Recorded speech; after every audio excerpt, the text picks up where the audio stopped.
Snafud is a podcast that contains adult themes and language. Listener discretion is advised.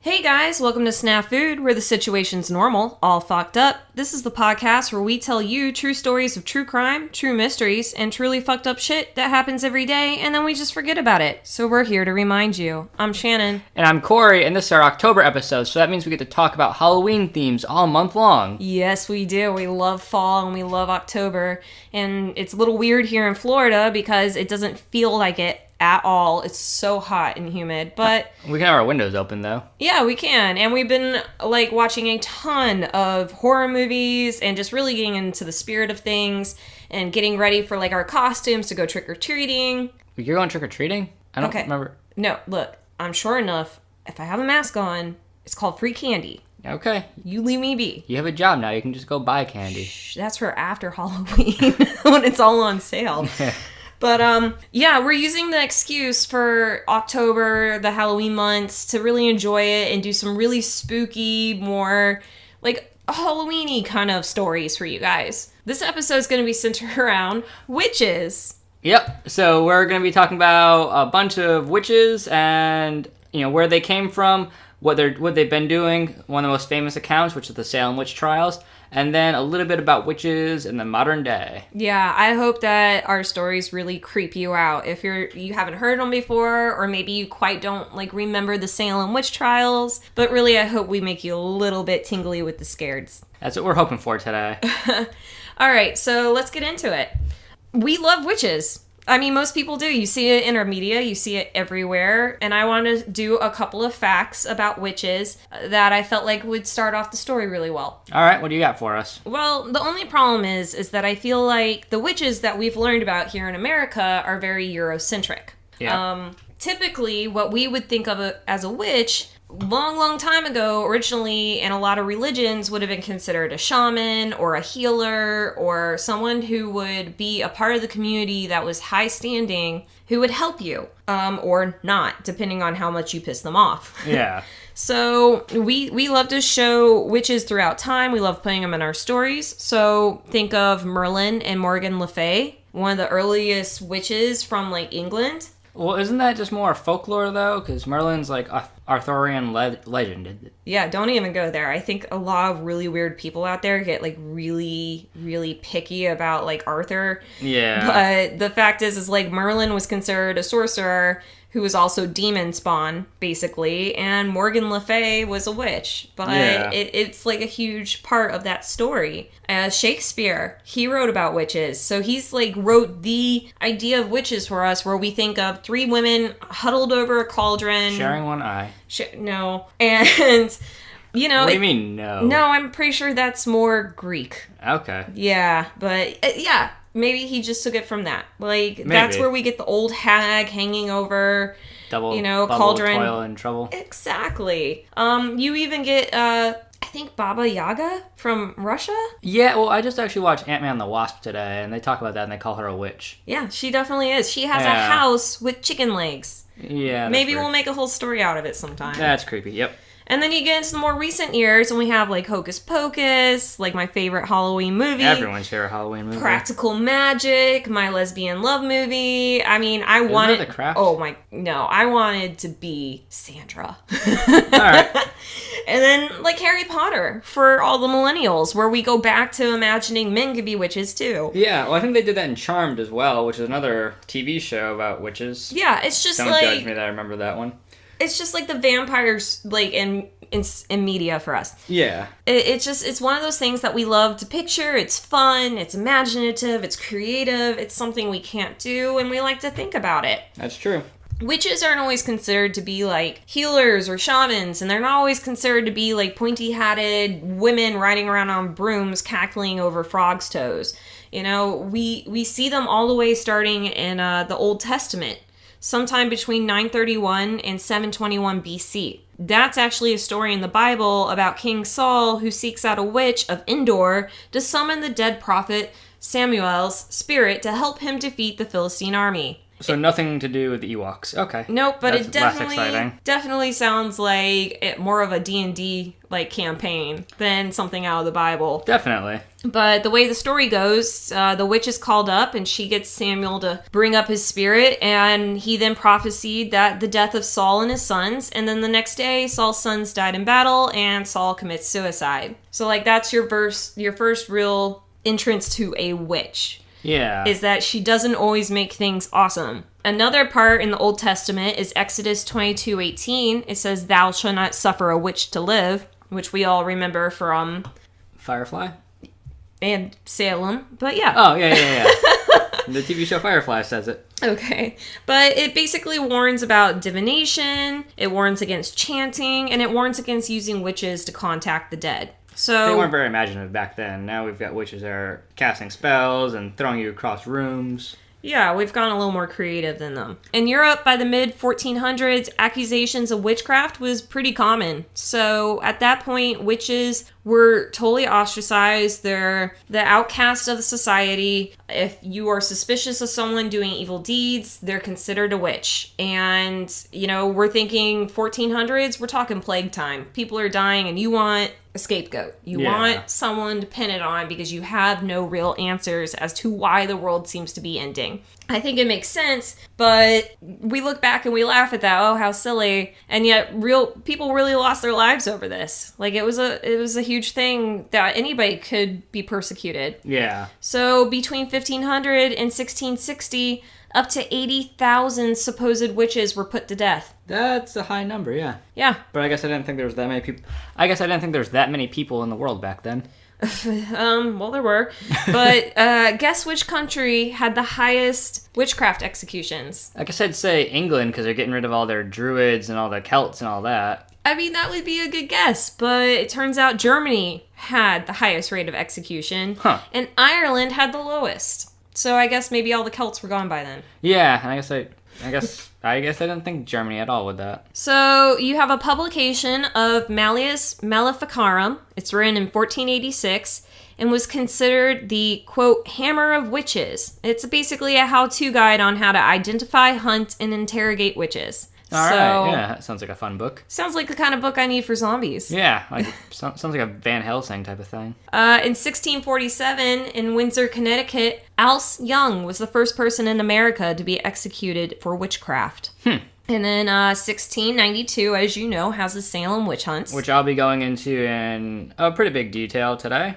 And I would think around, after that, you'd think the whole witchcraft conspiracy thing would have just dropped down into the ages. Yeah. But in 1730, Ben Franklin wrote a satirical article about a witch trial in New Jersey in his Pennsylvania Gazette because he was still sick of how often they're doing this shit. I mean, I think after Salem, they did kind of drop off a bit, at least knowing the Northeast like I do. But there were still suspicions. There's always and going to be, because people weren't as educated as we are nowadays.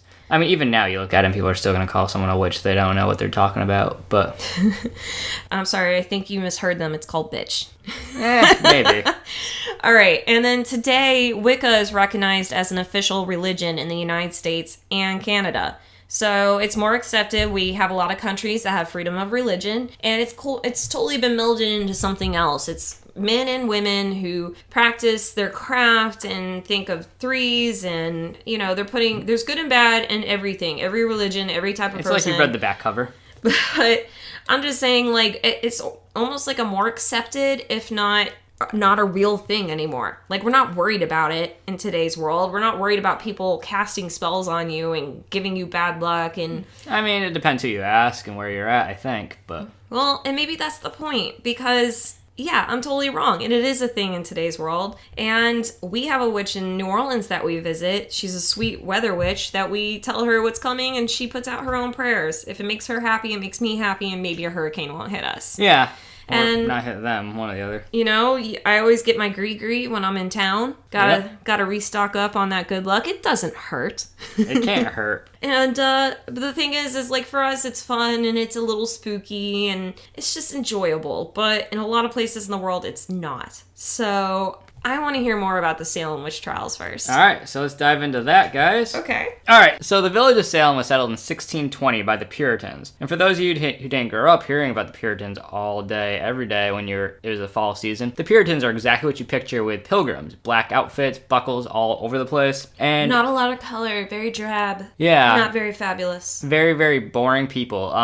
They saw a very simple and pure life. No music, no entertainment. Children are meant to be seen and not heard. Well, they came here for, what, religious freedom. Except for everyone was supposed to follow their religion? It's how it all happens. But, they were able to get out in a big group and show up here. And yeah, like I said, it's very, very drab. And the area was only settled for about 50 years before the Salem witch trials happened. Wow, that's not like a long time at all. No, it's not. The village itself has probably about 500 to 600 people, and then there's like the town of Salem, which is kind of like the outskirting area, and that's about 2,000 people that are found in Salem. If you travel to historic Salem today, you're actually in the city of Danvers, Massachusetts, and Salem as well. They're just kind of on top of each other. And you're looking to be about 20 miles outside of Boston, kind of a southwest-ish direction. Boston Harbor being the major point in the Massachusetts Bay Colony at the time. So at the time, it's still kind of considered a small city outside of Boston. Yeah, I mean, even today, it's still considered a small city outside of Boston. It's got a college, and that's about it. And, 20 miles doesn't seem like a long distance, but in the time we're going to be talking about the story in the 1690s, it's a long distance. We're looking at horseback or walking, and it's going to take you a few days to make 20 miles through some treacherous area where the world isn't as settled as the white people want it to be.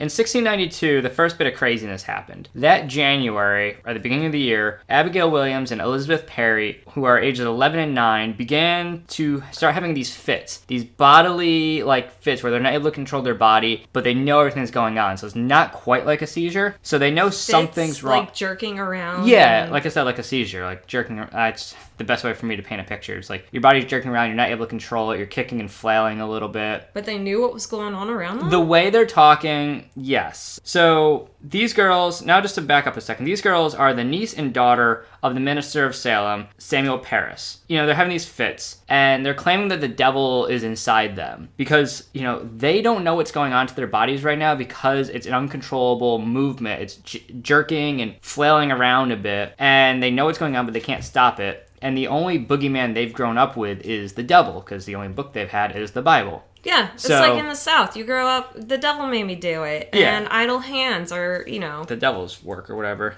So their bodies are going into these fits and these contortions, and they start screaming, just claiming the devil is there. The doctors come in to look them over, and because... Doctors. Yeah. Also the barber. And the bloodletter and the dentist and probably the bartender. Ooh, my favorite kind of guy. And so these doctors are really well-versed in their medicine, and they immediately come to the conclusion that these kids were being overtaken by witchcraft. This is clearly a case of witchcraft. Gross. And obviously it concerned a lot of the village, and there's only so many people. There's 2,000 people, so word's spreading like wildfire. I thought there was like 500 to 600 people. Well, I'm including the entire outskirts of town too.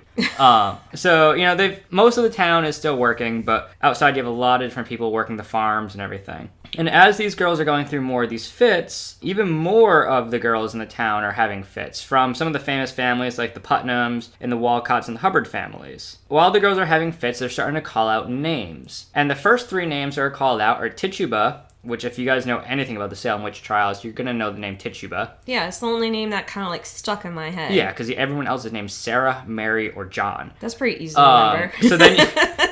And case in point, you have Tituba, Sarah Good, and Sarah Osborne, who are all named. Now, Sarah Good is someone who's kind of on the outskirts of town. She's a bit homeless and doesn't really have a job. Her husband probably passed away, and she's down on her luck, essentially. Such great, pure people to take care of their homeless. Sarah Osborne is a bit different. She's living in town, and, she's of more of a higher standing. So these two are kind of the outliers, but Tituba is the very interesting example here. Now, Tituba Tituba is a younger slave from Barbados, and she's the house slave for the Paris family, the minister in town. Oh. And obviously coming from Barbados and being probably one of the only darker-skinned people in town, she's keeping her own culture alive on her own. She's probably just doing small incantations when she's cooking or making medicine. Well, I mean, all the islands, like, we're in Florida, so we even see it today. Like, there's this huge connection to a religion based out of, like, West Africa. Yeah. Like, it was something she grew up with. Just because she's his slave doesn't mean she's gonna be a Puritan now. I mean, I'm sure he's beating the hell out of her trying to make that happen, but... See, and that's where things kind of get a little odd. Like, we don't necessarily know how she was necessarily treated. They don't really go into that too much. But yeah, you can assume it was probably a rough treatment. She is owned as property, and she's on her own. But as a result, too, she, like you're saying, she was growing up on this, like, hedge magic in a way. Hedge magic being defined as magic, I'm using that very loosely, like spells and potions that you could make that is passed down verbally from, generation to generation in a family. So we know that it's more like ethnobotany in a way. We know that this plant will cure... She knows it will do something, but in her mind, it's like her ancestors helping her to cure something. Yeah, and, so you make a chant, and you make kind of like a blessing towards your ancestors. She must have been, like, watching a parade for these girls every day. Like, there must be nothing else to pay attention to. And that's what it is. So the girls, at least, all the girls, even especially Elizabeth and Abigail, were expected to be seen and not heard. And they're bored because the parents aren't going to entertain them. The parents don't want kids playing. They want kids to be acting like little adults. But they're talking to Tituba, who's probably only a few years older than they are, and she's able to tell them stories of the islands and her own folklore, which is a lot different than the Bible. So when you hear all this stuff and you hear how it's different from the Bible, you're going to immediately assume that this girl has something to do with the current state you're in if you can't control your body and you're in pain. So that's why a lot of the calls went straight out to Tituba first, because she's different, not from around here, and different, and telling girls these stories of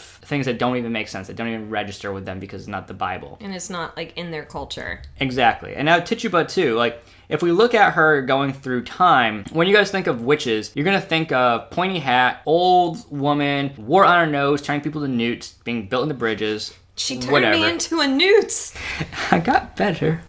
So Tituba shows up and she's getting made older, into an older and older crone as the story is retold. For lack of better phrasing, her skin gets turned darker, where if she's from Barbados during this time, there's colonialism. So she's probably not as dark as she's made to seem, but they're making her this old, dark, very ethnic, tribal person who's got, like, legs of frog and eye of newt on her belt while she's at the house. But in all honesty, she wasn't this vision of a witch that we have. She wasn't this old black crone. She was like a young slave girl. Yeah, she's a younger slave girl. And, it's really sad that they kind of take her through the mud when the story is getting retold, but history is his story, so it's the eyes of the victor. So it gets changed all over. His story, I like that.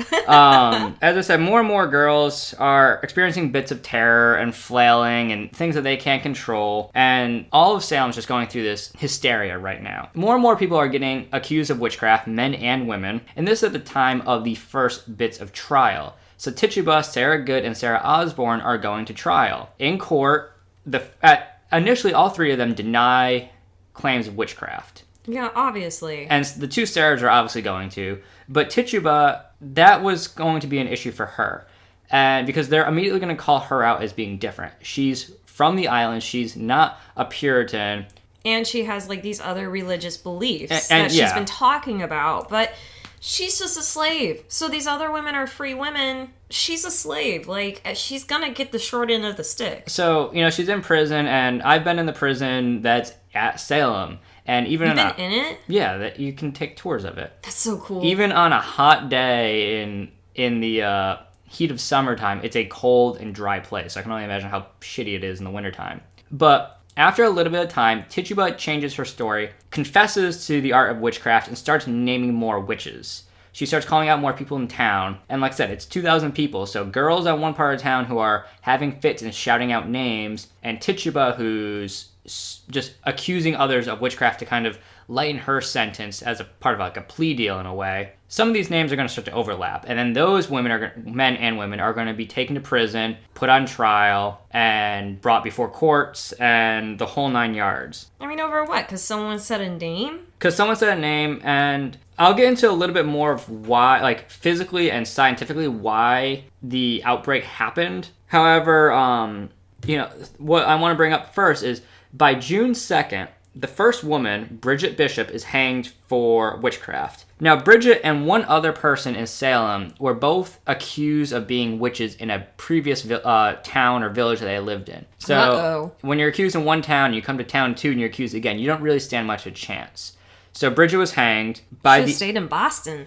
I don't think she wasn't in Boston. She stayed outside of Boston. Most people are trying to. It's like homesteading in a way. They're trying to make a name for themselves, and Boston is a bit more developed. Out here, you have a little bit more freedom. Or you get murdered for being a witch. Yeah, either or. And by the end of September, which is about the time the witch trials had ended, we're gonna see at least 18 more people hanged. Damn. 7 people dying in prison. And 1 person who's pressed to death is the proper term. Excuse me now? So, Giles Corey, and this one was really weird for me, walking through the cemetery and seeing my name, even though I know it's the last name for this case, seeing my first name on a tombstone, I'm like, huh. So I looked up this story. Don't like this at all. Don't like it at all. And so Giles Corey and his wife Martha Corey were both accused of witchcraft. They had more proof on Giles being a witch, and he was taken to trial, and they were trying to get him to plead against his wife to get her as a witch so they could bring her to trial as well. And they brought in the practice of pressing, which is a very archaic form of, probably our equivalent would be waterboarding in a way. What they do is they take a big flat stone slab, they rest it on your body, and then they add more rocks to it. That sounds really shitty. They're going to ask you questions, they're going to ask you, and in this case they're going to ask you to confess that you're a witch and that she's a witch. Giles' last words were, quote, more weight. That's so cool. He wasn't going to be pleading that he was a witch or that his wife was a witch. And he died to protect his family on this. That's crazy. I don't have the guts to do something like that. To be tortured and be like, bring it.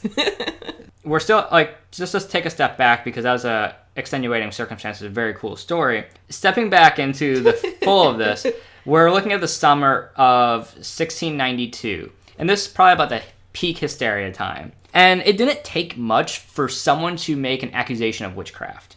If you're walking down the street and someone gives you a stink eye for whatever reason... Resting bitch face, yes. Resting bitch face, and then you walk and you trip and hurt yourself, you're gonna, at that point, people are gonna, if you're the one who's tripped, you're gonna accuse that person who gave you the bad look as being a witch and cursing you. Oh my god, I'd be dead There's already. been situations where 2 neighbors were arguing over a property line. It was a man and a woman, and they were having the argument, and then a few days later, the man felt ill with, pneumonia or something like that, or dysentery or whatever. And he immediately accused the woman of witchcraft and bewitching him because she didn't like the argument. So the littlest things are setting people off.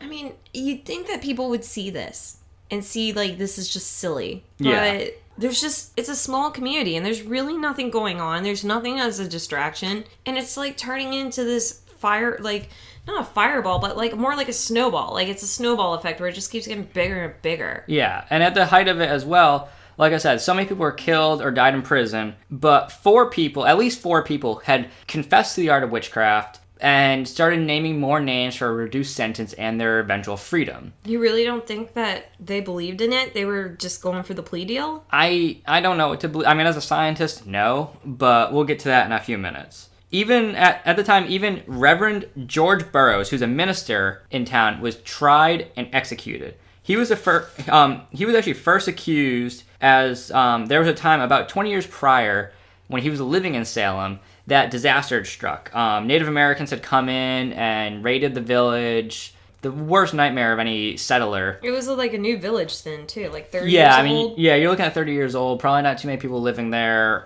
for a generation or so. And then Native Americans are showing up and raiding the farms. Then he left, went to another town, and just disaster seemed to follow this man. He was asking for money. He'd end up going bankrupt.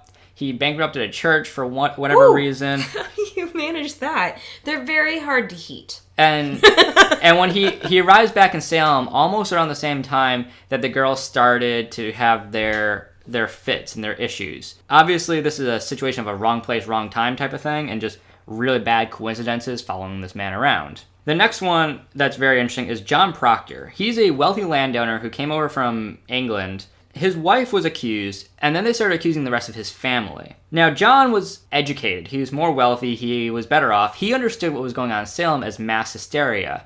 Someone said one thing that didn't make sense, and everyone started freaking out because it's like blue car syndrome in a way. You drive a blue car, and you're gonna start seeing more and more blue cars on the road because I have a blue car. There's another blue car. Huh. So it's one of those like just snowballing effects, just a waterfall of crazy. And while he was actually imprisoned, he had wrote to the clergy in Boston, letting them know what's going on in Salem. And like I said, we're looking about 20 miles outside of Boston. Even by horseback, that's going to take you a few days. Delivering the message to the clergy, them deciding what to do, and writing a message back and returning to Salem is going to take you a week or so. At best. At best. And this is best time. This is writing hard, the clergy actually making sense and talking real quick, not dilly-dallying. Yeah, when does that ever happen in the Catholic Church? Tell me that, Catholic boy. It's not necessarily the Catholic Church at this time. It's just Puritans. Oh, that's true, that's right. Oh. It's not necessarily Catholics here. Oop, my bad. And sadly, the response was too late to save Proctor. However, following the deaths here up to September, Cotton Mathers, who's a minister in Boston, had stepped in to begin to quell the insanity that was surrounding the village. He called for an end to all the trials, stating, and I'm going to paraphrase this one, that there was no good way to try someone beyond a shadow of a doubt for witchcraft, and it was better to let 10 witches live than to kill one innocent for the art of witchcraft. He didn't want to have people wrongfully hanged. He didn't want to have that on his conscience, so he called for an end of the trials. Boston stepped in and tried to sort the shit out going on in Salem. You dumbass Hicks, what are you doing out there? Stop it. So that's, like I said, in about 9 months, we had over 25 people dying, at least confirmed, plus a number more imprisoned, released, some others dying that aren't necessarily reported in the sources I had. Yeah, if something looks bad, you tend to try and hide it a little bit. Yeah, but you can still go to the cemetery in Salem, and they have a witch cemetery, and you go around Halloween, and it's full of Wicca people and just tourists. But if you go during a good summer month or something, you can see it's not a very big cemetery. It's not a town cemetery, but you do have a good dozen or two or three, maybe up to 30 graves in the area of people who were died because of witchcraft. That sounds terrifying. I would always think, I'd be like, do I look like a witch? Does my life look awesome? Because if I was a witch, wouldn't I make it awesome? Like, I mean, back then, it could only be so much. They just assume you're like a wretched old hag. Let's look into a bit of the causes around Salem that instigated the witch trials, from a modern day perspective.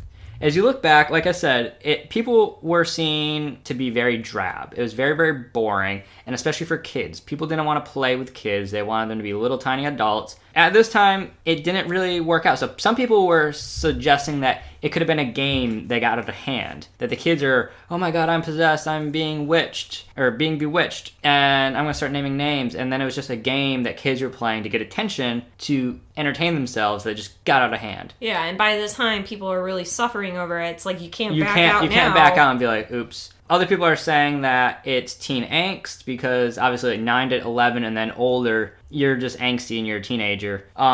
People shouldn't die over teen angst. Right. Other sources, especially more recent ones, are saying that it's opposition against the patriarchy because the male was always in charge of the household and the women were seen as subordinates. Yeah, the man. The man's the problem.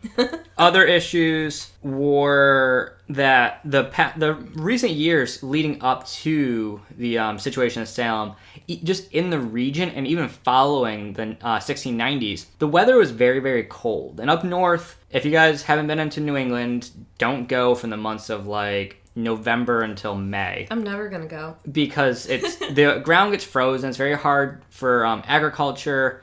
Crops are going to die. It's very hard to keep livestock alive, and your provisions are going to go very quickly. Oh my god, just sounds terrible. And that's something that, traditionally speaking, witches could control the weather and then make the weather worse. And as a result, that could have dove into it. But one of the best answers I saw was actually that there's poisoning going on, unintentional poisoning. Oh. So it's called ergot, ERGOT, and it's actually a parasitic fungus, and LSD is derived from this fungus. Tell me more. And it could have been on the... it was probably on the grains and just ended up in the food source. And so it's like a mold. It's a mold. It's a fungus. Yeah, it's definitely like a mold.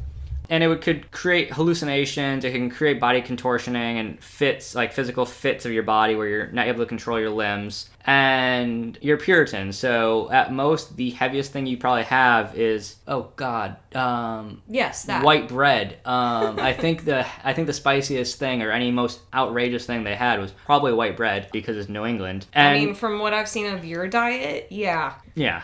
Well, if it's plain and maybe has a little bit of salt, it's fine. That's not fine, you guys. Come to the South. Let us feed you. I mean, you know me nowadays. I'm eating all sorts of spicy food.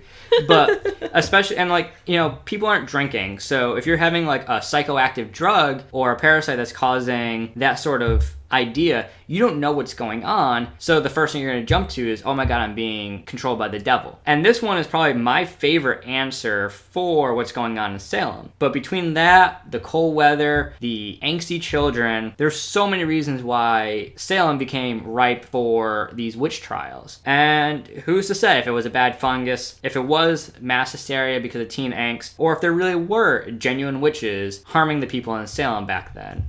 Genuine witches, I would understand being upset. Yeah. Being very bored and having random hallucinations, I would be very happy. I don't see what these people had a problem with. They're Puritans, so who knows? Being happy is not allowed. That's the Salem witch trials. Damn, it's a lot of stuff I didn't remember. It's a very widely researched thing nowadays, but you forget about a lot of it. Well, you know, I didn't grow up in that area, so we didn't talk about it 24/7. I mean, I grew up in Florida and North Carolina. We heard a lot about Roanoke. Yeah. You know, we heard a lot about people running into Florida to get away, you know, and join the Seminoles. But you only hear about, like, the Salem witch trials, you know, around Halloween, like we did for you guys. Of course, yeah. But it's a good reminder. It's a thing that happened, and like you said, the story keeps changing. I'm glad we did it. That was fun. Yeah.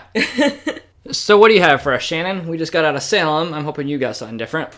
I want to pull us a little bit more into the real world. All right. And I kind of want to make you poo your pants. Just a little bit scary, a little bit terrifying, a little bit you never want to leave your house kind of thing. All right. Okay.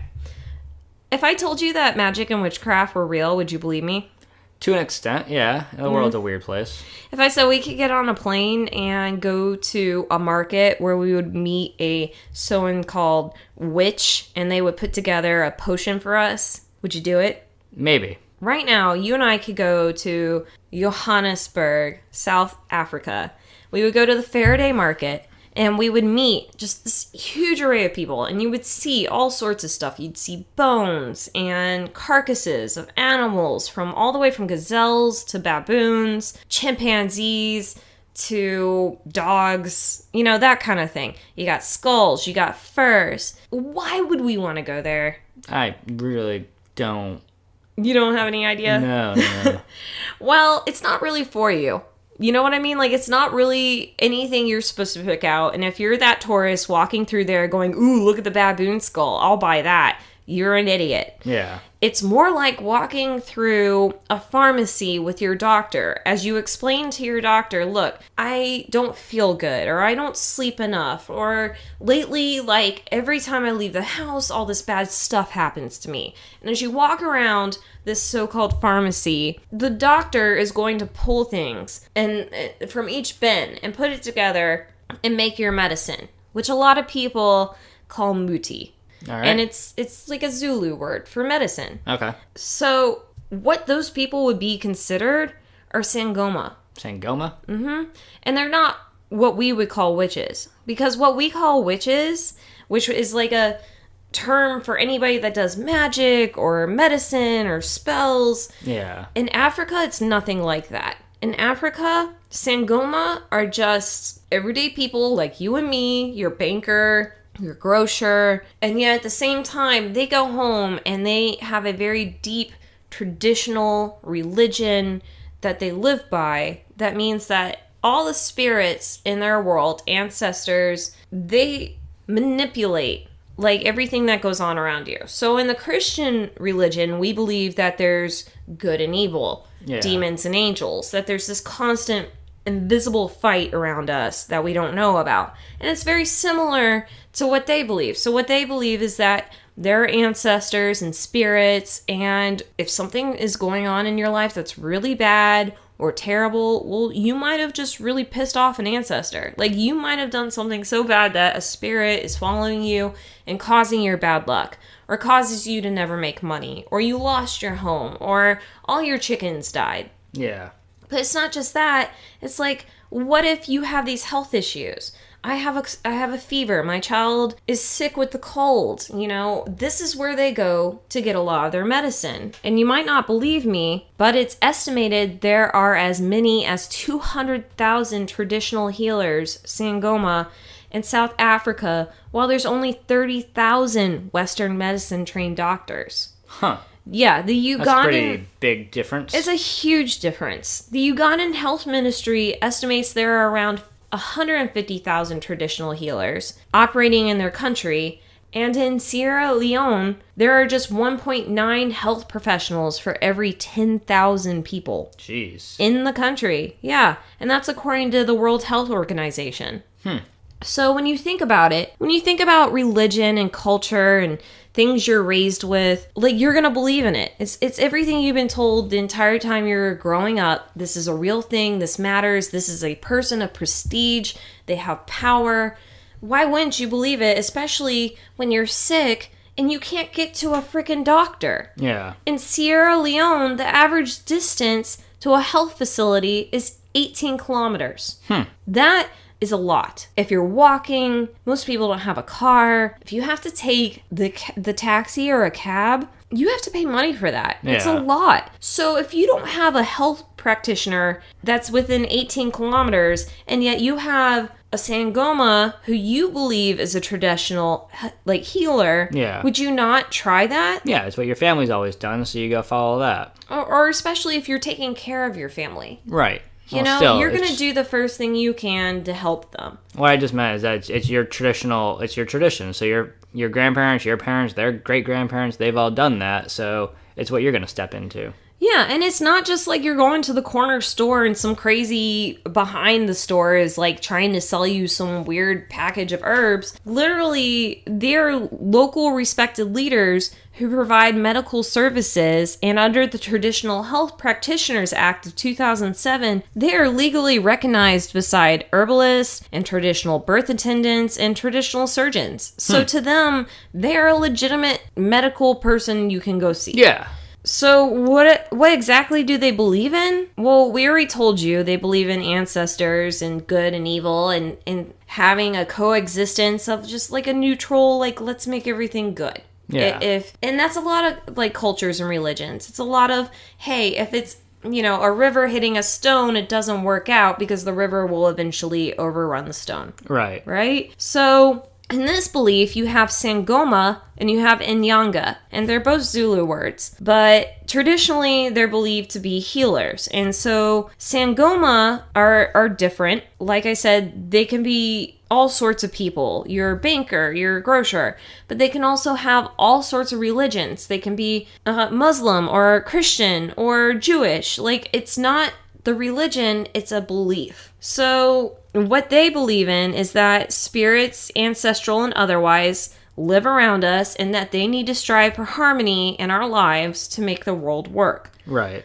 What they'll do is they will talk to their ancestors who might come through with them, and they perform summoning rituals by burning plants or by dancing or chanting with drums. Mostly a Sangoma will rely on divination for healing purposes, as well as throwing bones, which is like where they have an assortment of bones. It's like runes or different versions of Yeah, tarot a lot or of tea different leaves. cultures have done it. Like, Yeah. a lot of more like recent Wiccans will usually have an assortment of stones and coins and other bits and pieces that as they fall, they'll read their predictions of what's going on. So this more like older version of it is throwing bones and reading how they fall to determine what is going on in your life. They even do purification rituals. So basically, you're either going to be pooping it out or throwing it up, but it's coming out, and that's going to purify you. I feel like any doctor usually does that to you, right? Yeah, I feel like that's kind of just how it works. Sangomas also, they interpret dreams, and then they use their connections to the ancestors to see what needs to be healed in you. So while you tell them what's wrong with you, their ancestors, the spirits that they can connect to on the other level, will be telling them, look,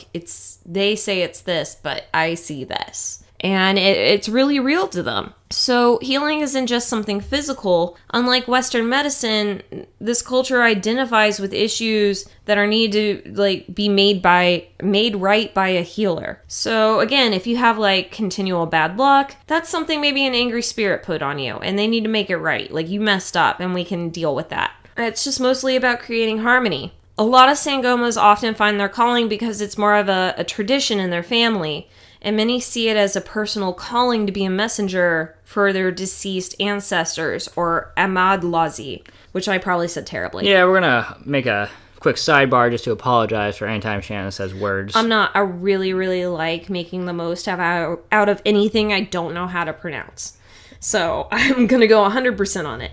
So anyways, if one is being called to be a Sangoma, they might start showing signs of headaches or other mental illness in their belief that it's because they're defying their calling. And until they answer this call, it's just going to get worse. You have a gift, use your gift, you're going to be in pain. Right. So you can be in training anywhere from months up to 2 years. Huh. And the way you need to graduate to become a full Sangoma after studying with other Sangomas is that you need to go through an initiation where, first of all, you avoid contact with people, you abstain from sex, it's a purification thing. Yeah. We've heard of that before. And then they go into the testing with a pure soul, pure heart, and they're free from malice. And then the final initiation is that the Sangomas that trained you will hide certain items throughout a home. And that includes your sacrificial goat's, kidney or liver, some organ that's very important. But you don't just find these items that were hidden. You literally have to find all the items that were hidden, and then you need to take them back to the original Sangoma who hid them. Oh, that's going to make things a lot more complicated. So basically, you can't become a Sangoma, you can't become a healer until you're able to actually see what the spirits are showing you. Yeah, that makes sense. And that's how you succeed in the trial.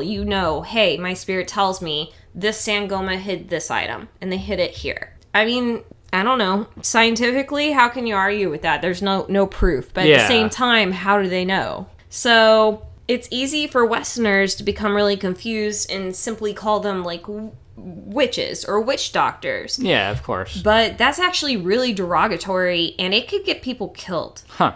I guess it doesn't surprise me if you're going to not even accidentally, you're just gonna offhandedly insult somebody like that. Well, we don't, we get sick, we don't go to a we don't witch. have a lot of words for a lot of the stuff because Western civilizations change so much so quickly. Yeah, and so in the Western view, we see anyone that claims to do magic or charms to be a witch. But in Africa, we already said that everything is an external fight against good and evil. So you have Sangomas who will only do good, and they'll try and ease the situation that you're dealing with. And then you have the Umthakathi. I'm sorry? Yep. That is your witch. That is the literal crisis involving Umthakathi is a real thing where people are fearing for their lives right now in Africa. So, let's hear more about these guys so we know how to avoid them. Yeah. So we have Sangoma, a traditional healer, and you have Umthakathi, who are witches, and those are both, again, men or women, and they use spirits to curse or abuse other people. That's friendly. Literally, in the laws, you can go to court and say that a witch has cast a spell on you, and all of your actions aren't your fault because you lost control of yourself due to someone putting a spell on you.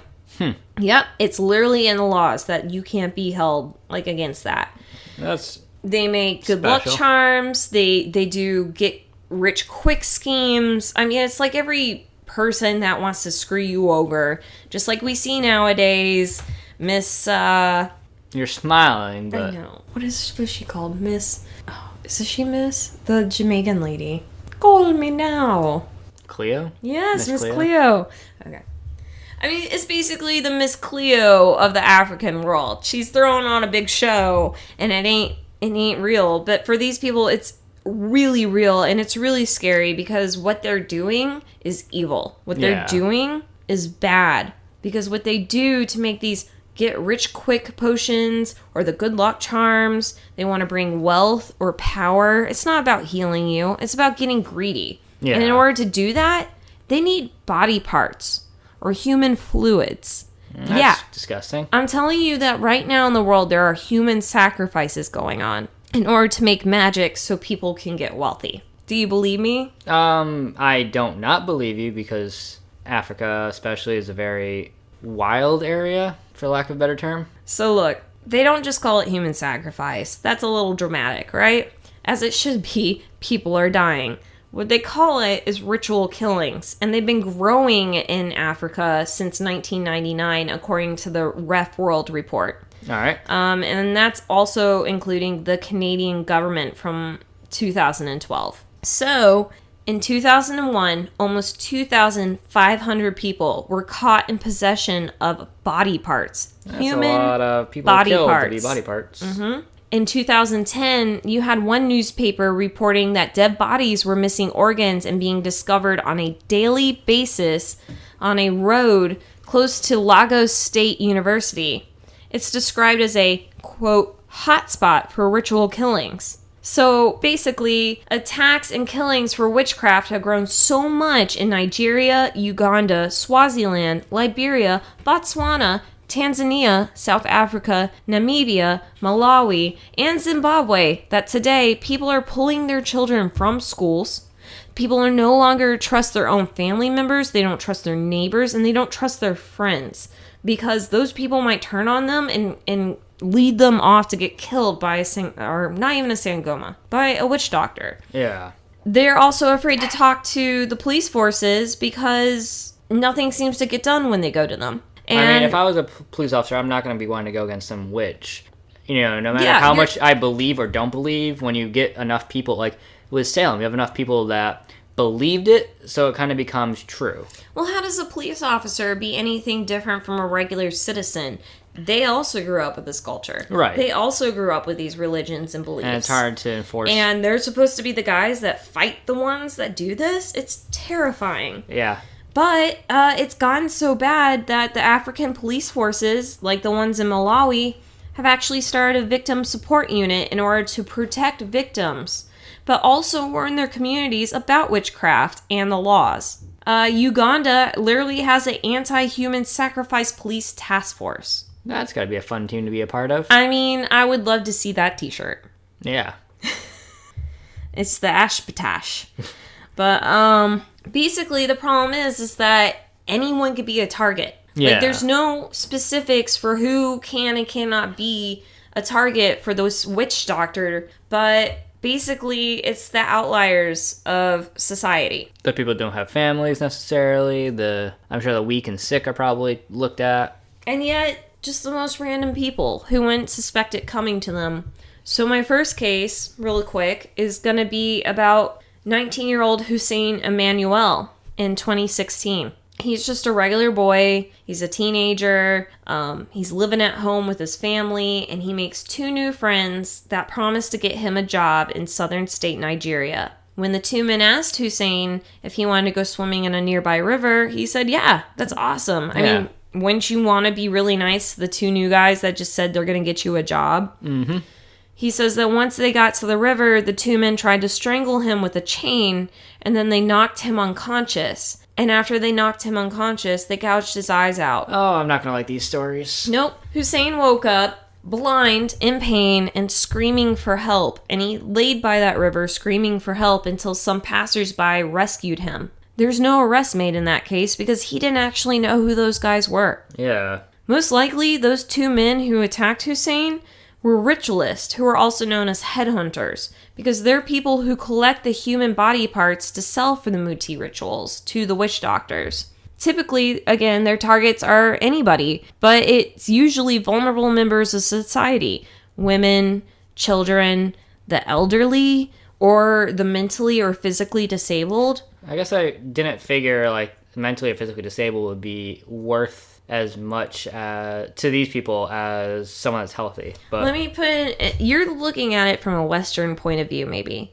You're looking at them as maybe incapable, when in reality, a lot of people see them as different or unique or special. I guess I'm just seeing it as they're different, and yeah. Yeah, and so what do you need in a witch spell, magical potion? You want something different and special. So those people get really abused because they're easy targets on top of that. For the Umthakathi, it seems that children and albinos are their favorite victims. Guess albinos make sense. I mean, many believe that it's actually the country's elite who are paying these witches for sacrifices in order to increase their wealth. So it's literally a commercial business where all the most powerful, wealthy people who are in control are the ones who pay for this. So who are you supposed to go to make it stop? That's true. According to a study conducted by the Human Rights League in Mozambique, 1 in 5 people in South Africa's rural areas had first-hand experience of human body parts being trafficked after these ritual killings. 1 in 5 people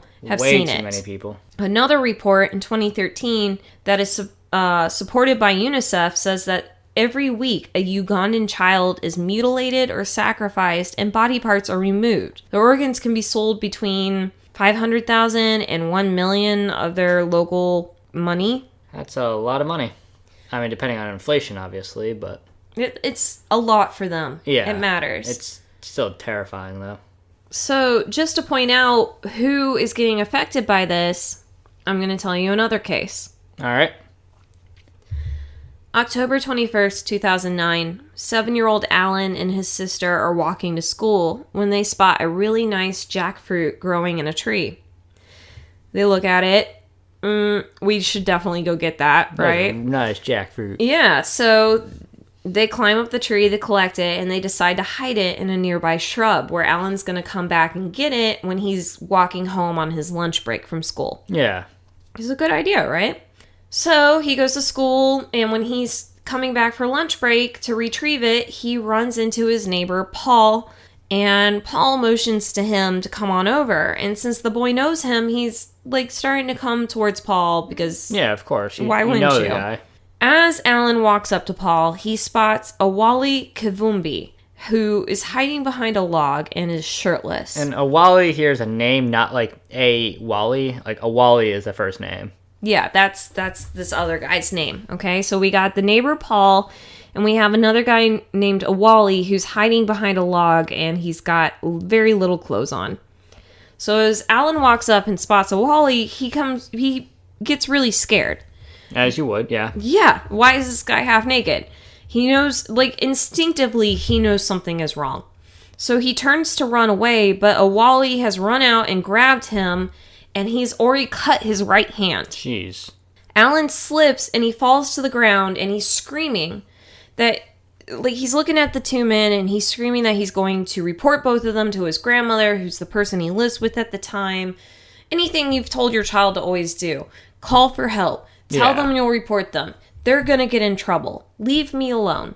But while he's screaming this, the two men cut his neck, and Alan lost consciousness. Jeez. I made it just sound really simple, like they just cut him. Yeah, I mean... But what they really did was they hacked at a 7-year-old child with machetes in order to try and slice his head off in a really bad attempt to behead him. Yep, that makes it even worse. They didn't manage that. Didn't think you could make it worse. But it looked bad enough when they found Alan that they did think he was decapitated.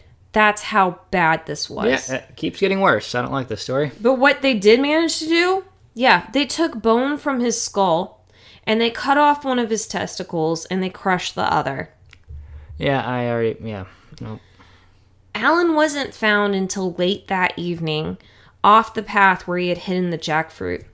His family found him with a bucket of blood next to him. And initially, again, like I said, they thought he was decapitated. Yeah. That's how bad he looked. When they realized he was alive, they took him to the Kayunga hospital. And there, Alan needed at least 4 bottles of blood to keep him alive, which was not easy for them to obtain.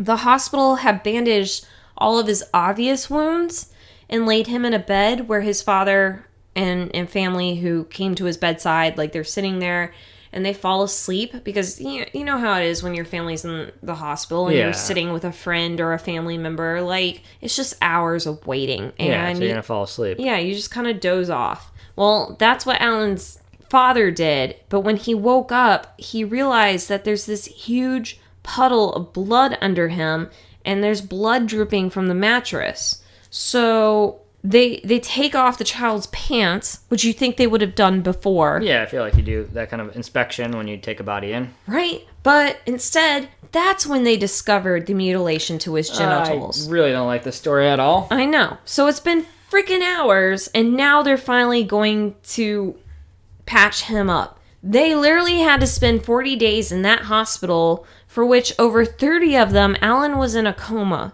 And I almost want to say thank God. Yeah. Because I can't imagine the trauma that little body was going through.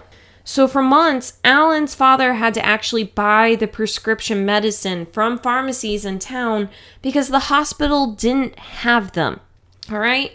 He's spending more money than you normally would just at a hospital because, trust me, he's paying for that too. Yeah. But the fact that the hospital doesn't have the medication required to help a boy that's basically in a trauma room. Yeah. Like, he's not in stable condition.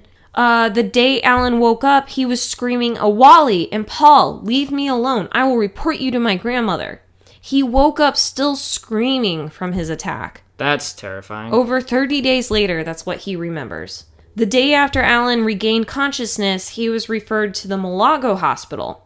But when his father actually went forward to the ambulance driver in order to get Alan transferred to the next hospital, the driver asked him for money in order to fuel the ambulance. So Alan's dad was like, no, I don't have that money. I've literally been paying for these hospital bills and medication. I have nothing. He had to go out and find a friend with a car who would be willing to drive them to the Malago Hospital. Jeez. Oh, it gets better. When they arrived at the Malago Hospital, Alan's placed into a bed immediately, but then he doesn't receive attention for over 3 hours. So this is a young boy who's not in the best condition. He's not very stable. Nearly. They're just moving him to another hospital that might have better abilities to care for him, and yet they do nothing. So his dad gets sick of this shit, tells his mom to collect all their stuff, and he picks up Alan and he goes to leave the hospital, who blocks him from leaving the exit because they haven't given him his discharge papers yet. Yeah. Does that sound familiar? Yes, it does. Alan's father isn't having this shit. He forces his way out and he heads to the next hospital, which is the Nasambia Hospital. And that's where they're actually attended to immediately. But on his way out, where they're blocking him, they took his stuff. So it literally was him, his mom, and this poor sick child pushing their way out the door so that they can go get treatment because this hospital hasn't discharged them yet.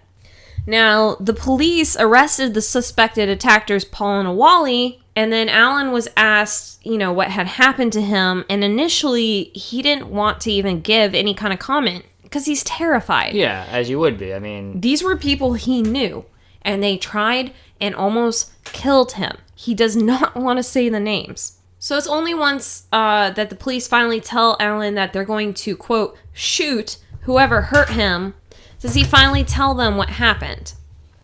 So the police recorded his statement, and, basically Alan told them about Paul and Al-Wali, who attacked him and tried to, kill him. Yeah.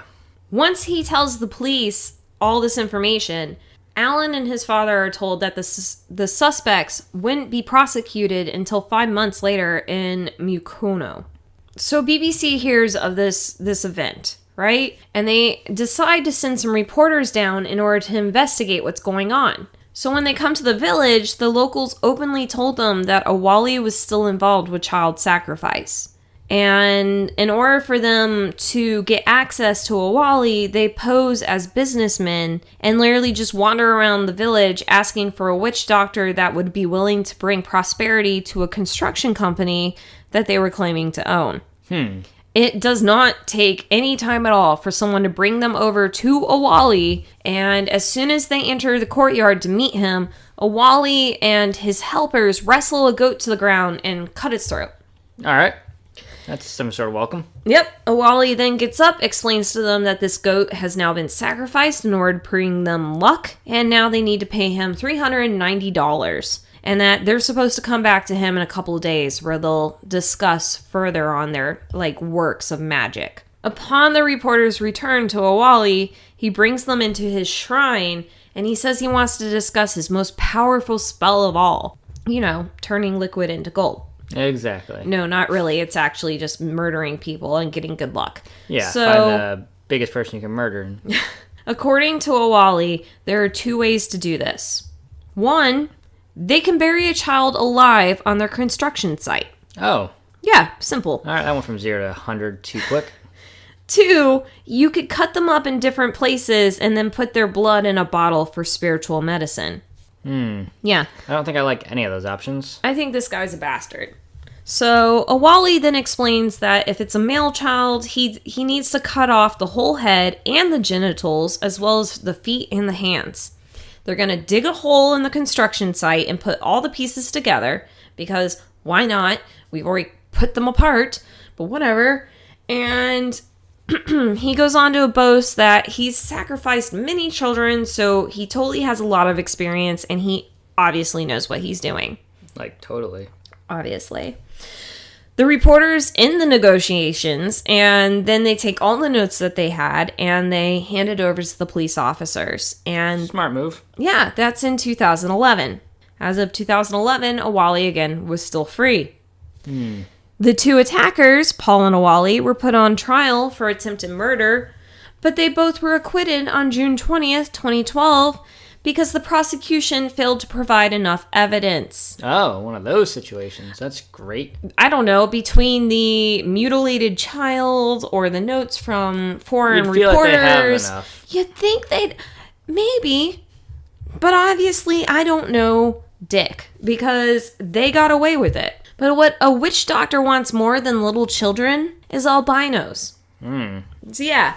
And you'd think, okay, albinos, that's not a common thing. Not here. Yeah, but it is there. So what I really should say is person with albinism. Because albinos don't have a disease. They're a person who's afflicted by a genetic disorder wherein their body does not create enough melanin to darken the skin, hair, or their eyes. It's not contagious. And it's a condition that affects about 1 in 20,000 people worldwide. But in sub-Saharan Africa, it's about 1 in 5,000 people. That's a lot more. Yeah, it's a huge difference. So most cases are in Mozambique, Tanzania, Burundi, Kenya, Zimbabwe, and South Africa. In Malawi, a country of 16.5 million people, there are said to be 7,000 to 10,000 people who have albinism. It's a lot of people. Most people with albinism are actually legally blind, and because their skin is so vulnerable to the sun's ultraviolet rays, they're predisposed to get skin cancer. And obviously, albinos in Africa are 1,000 times more likely to get skin cancer than any others. Most have a life expectancy of about 40 years. Jeez. They are expected to get skin cancer and die. The country offers no free sunscreen, which people can't afford anyways if they have to pay for it. Yeah. What they do offer is, zinc. So like a zinc cream? Because the sun is so strong down there and they literally have no protection that their body, their skin, creates blisters just from being in the sun. Yeah. And the zinc is the only thing that's supposed to combat bacteria and infection, not prevent the blisters. Oh, it makes it even worse. Yeah. So according to Amnesty International, those with albinism face discrimination in 23 countries in Africa.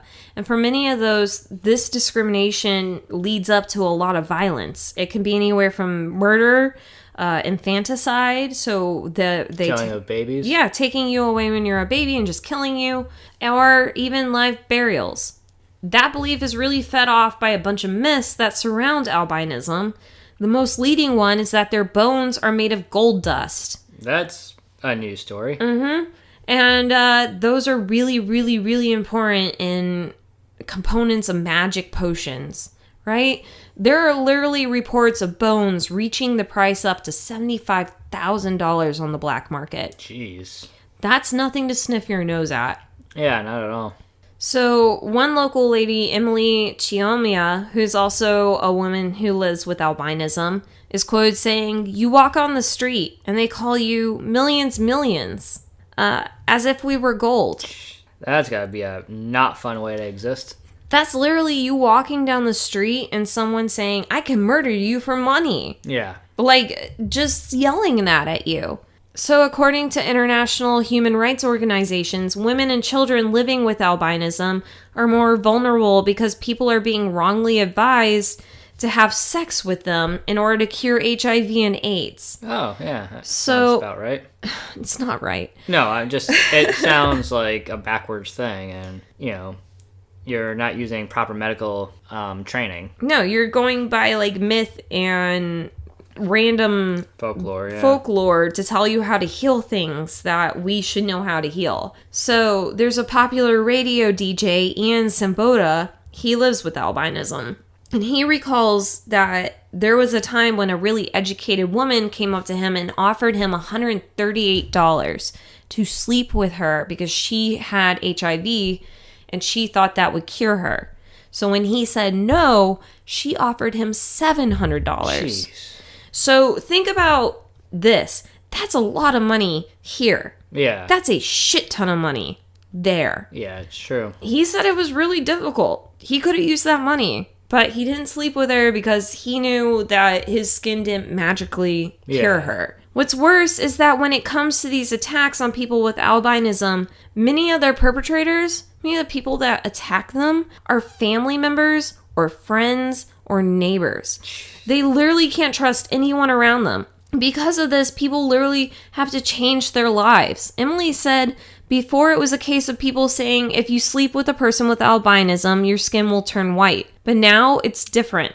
She said, quote, "I cannot enjoy my life as I used to. I can't walk in the evenings. I can't sleep. Even at home, I fear who might come." That can't be a good way to exist at all. No, that's a constant state of fear. Yeah. For your life. So Baziro Kadzu, 46, says he feels so threatened that he only travels to the clinic in the capital in order to collect his zinc oxide ointment to treat those lesions and blisters on his skin. He only goes if his nephew will come with him. It's so expensive for him because he's just a tomato farmer that each month he has to take out a loan in order to cover the cost of a taxi ride for 2 there and back to get his free ointment. That's insane.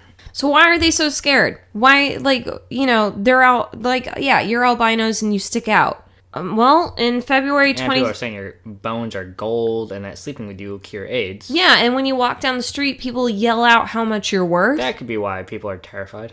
Well, February 2016, Edna Cedric realized the worst fear of her life because what it meant to be an albino. She's not albino, but her 2 twin boys, Harrison and Harry, are. So on that night, she's sleeping in bed and the 2 boys are with her while her husband is out fishing because that's his main way to feed their family. Right. He's a fisherman, so he goes out to the lake and he fishes in order to feed them.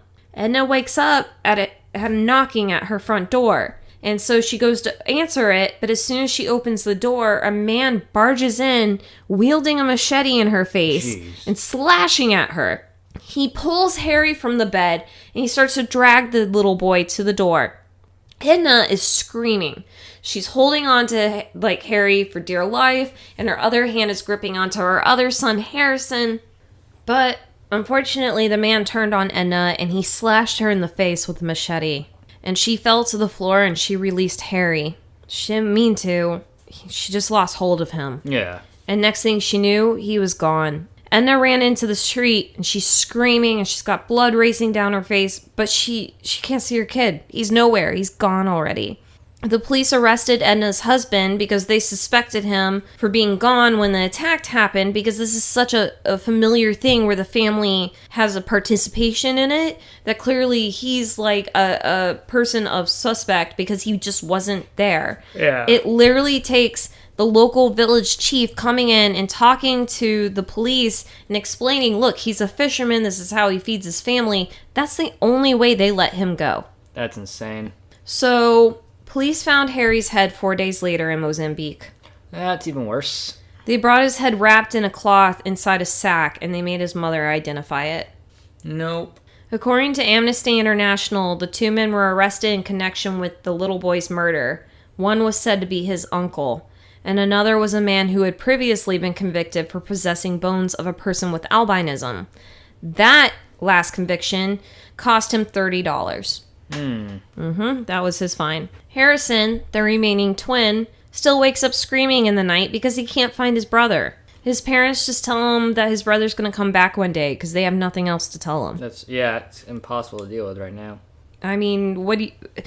Not just a brother or a sister. You're a twin, a twin. Though. Yeah. I mean, he's so young, you can't just explain that. No. And he's just gone forever. And here's my final story.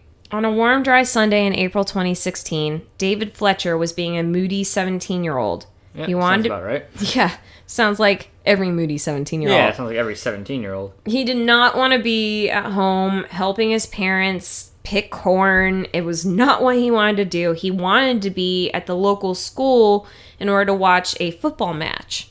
And he was throwing such a hissy that eventually his parents released him to just go watch the game and come back when it's done, probably just to save their own sanity. Yeah, just go. Fine. I just don't care anymore. Unfortunately, David never returned home. And when he should have come home, his family quickly realized that he wasn't, and they searched the village, and they couldn't find him. And that was terrifying for them. These aren't going to be very big. These villages are going to be tiny little villages, right? Right. That's why the next day, his family walked to the nearest police station and reported him missing. It's not like here where everyone assumes your kid just ran off for the night and they're just being rebellious. Yeah. If your kid doesn't come home at the end of the night, something is wrong. So it takes a week later before the local police chief comes to their home and tells them that David's been found. He's been found 80 kilometers away. Jeez. And he's so badly decomposed that they can't even bring him back to the village for burial. But if they really, really wanted to, he could bring them his arms and legs. That's not what you want to hear. He also told them if the family could afford it, they could travel to where the body was found. The family saw no benefit in seeing his dead body. It's already been cut up. Yeah. And it's literally just too expensive for them anyways. They can't afford to go out there. According to David's father, quote, he was killed like a goat at market. His arms and legs had been chopped off. They broke off some of his bones. His skin was hanging. And they buried him in a shallow grave. The accused person should be killed as well. The child was brutally murdered. Hence, they must equally be killed brutally. I can't really agree with father for saying that. I 100% support that. If you murder me one way, you should just leave that person alone in a room with my family and friends for 15 minutes. And what happens, happens. But that's my personal belief. Yeah. Days after the murder, 2 men are arrested. They were tried in the district court in May 2016, and they were sentenced to 25 years in prison for conspiracy to commit a crime and abduction, which I'm pretty sure if you abducted someone and murdered them, it's not a conspiracy. No, at that point, it's just crime. So... that's it. That's my story. That's real witchcraft. I feel like I've just been speechless most of that time because that stuff is just so beyond anything I was expecting. And, like, what I want to point out again is, like, the Sangoma aren't the same people as these witch doctors. Yeah. You have Sangoma good and evil. You have a good ones. priest and you have the one diddling little boys. You have evil people out there. What we do expect is that our country, our police force, and our politicians are supposed to protect our regular citizens from that. And what they're not doing is that. These people are walking around and being called out on the street for how much their body parts are worth. They can't drive anywhere because they're scared that their family members will know where they are and have them killed. Children aren't going to school anymore because there's literal posters surrounding their school warning about abductions. Yeah, that's not something you want to grow up with. I don't blame the parents for keeping their kids at home. Me either. So as fun as like witchcraft and the spooky Halloween thing is, and we love it here so much, I really wanted to point out, like, here's a real thing that's happening, and it scares the hell out of me. Yeah, I don't really want to go to Africa, ever. But at the same time, we got really deep and dark, and I did want to put some chills down your spine, but I still want to enjoy the holidays. So let's remember, there's a lot of good out there. There's a lot of people hoping that they can just work with the spirits and make your life as good as possible. And there's a lot of fun here in America when we just go trick-or-treating. I think I'm just gonna go sit down and watch a shit ton of Hocus Pocus over and over until I forget this. Yeah, I feel like that's probably the best way to get over this one. So, happy Halloween. Happy Halloween, guys, and look forward to seeing you at our next episode. Join us next week when we talk about... Well, no, I'm just gonna surprise you. Join us next week. Bye.